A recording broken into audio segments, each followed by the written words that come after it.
I haven't talked to anyone about this and it's just been eating away at me. Just needed to let it all out. Okay, so my wife is on a business trip and I miss her really bad in many ways.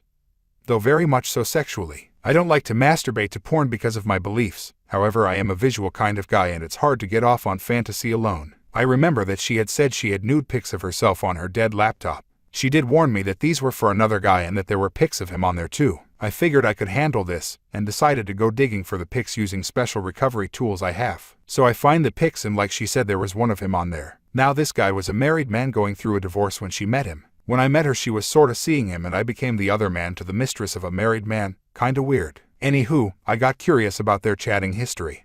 So I proceeded to use some specialized software to decode the DAT file of her Yahoo Profiles chat logs. I found several chats with several guys all months or years before we even knew of each other's existence. These chats were pretty explicit. Some were with guys she only met and chatted with online.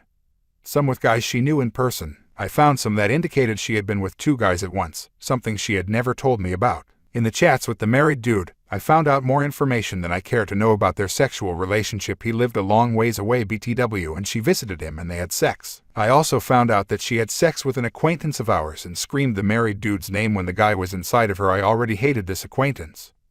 Now I hate him more. She had told me early in our relationship that she had been raped by her first HS boyfriend. I of course was just glad she was comfortable telling me and trusted me enough to do so. I didn't ask for details. I found in the chats with her married dude that she wasn't raped vaginally. She was still a virgin when it happened, but rather anally. She told her BF she wasn't ready and so he anally raped her. She never told me this. We had tried anal before and she was nervous about it though she suggested it. And now it makes sense why she was nervous. Had I known I would probably never have agreed for fear of bringing up traumatic memories. I read a lot of the chats, but ended up stopping because I was getting sick to my stomach due to the thought of some other guy being inside of her. I know this is stupid because this was all way before we met, and she had told me about some things but didn't go into detail. Though I also at one point said that I didn't really want to know or hear about her past encounters, just kinda made me uncomfortable. I was a virgin when I met her, so I don't really have any past experiences to worry about. She was the second girl I ever kissed. And the second ever BJ. She also did tell me about the 2 guys incident in person. It somehow came up in pillow talk after sex. Turns out she was in bed with 2 guys and told them she felt like a slut and made one get out.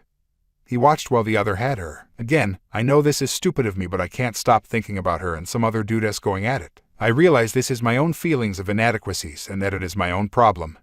Not hers. I am getting over it but it's rough. Update for anyone interested. We were talking last night and we ended up on the topic of our past encounters. Not sure how it started, but I think it had to do with the married dude calling her up out of the blue first time she'd talked to him on the phone since we got married. She only talked to him for a few seconds, said he was babbling about something and had no clue what he was talking about. I remained perfectly calm through it all. We had a great heart-to-heart and we talked about pretty much everything I had discovered, even the 2 guys thing. Better explained, I didn't tell her I already knew. Just let it come from her. I did let her know about my insecurities and fears that I won't be good enough or something. She assured me that has no grounds in reality. I even asked her why she ended up choosing me over the person she was already involved with. She explained that right off the bat she could tell that I could love her more and be a better man that she needed than he could. Because of his broken heart for his soon-to-be ex-wife, she knew that he could never give her the love that I could. He never loved her with the same passion. This was great to hear as well and was a great self-image booster. It was a great night. We spent hours just talking. The whole thing was very intimate and we both feel much better for having talked about it all. Thanks everyone who had constructive and honest advice. Sometimes the best advice is the most honest and hardest to hear. Fiancé 28 male wants to end our relationship because I 27 female didn't choose him first.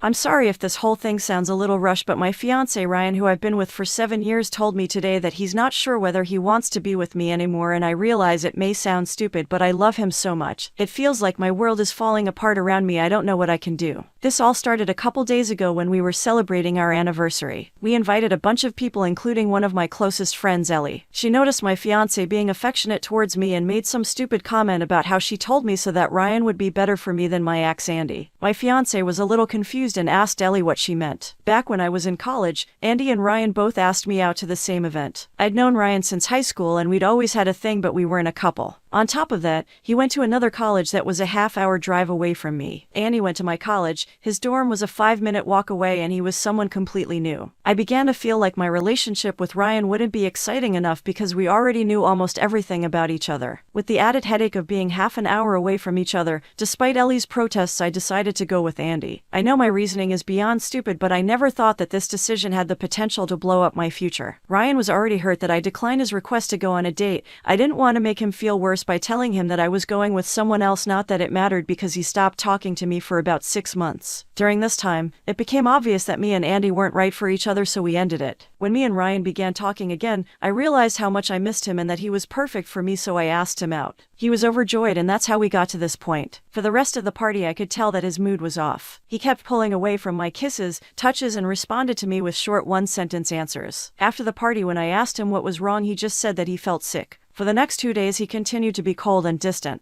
I had no idea what was happening, so I waited patiently for him to become comfortable enough to tell me. Today, he told me the reason he'd been acting off. From the story, it sounded like I had kept him as my backup or plan B in case my relationship with Andy failed, and that it was especially messed up since we'd obviously had feelings for each other long before then. He also said that he deserved to be someone's first choice. I thought that this was just an insecurity that we could get through, but then he went on to say that he's not sure whether he can see our relationship in the same light anymore, so it might be best if we split up. I pleaded with him that we don't need to take it that far and that we should go to counseling or even just live separately for a few days while he thinks about whether this is what he actually wants. So far, he hasn't said anything except that he absolutely refuses to go to therapy. I can tell that this is weighing on him heavily because he's been drinking more than usual, but I don't know what to say to make him feel better. We've had a beautiful relationship. He's never been overly jealous or possessive, and although neither of us are perfect, I couldn't ask for a more loving, respectful, intelligent, and charming soon-to-be husband. I don't understand how all of that could come to an end for a foolish mistake that I made 7 years ago. I don't know exactly what I'm looking for by posting on here, but if anyone has any advice, please let me know.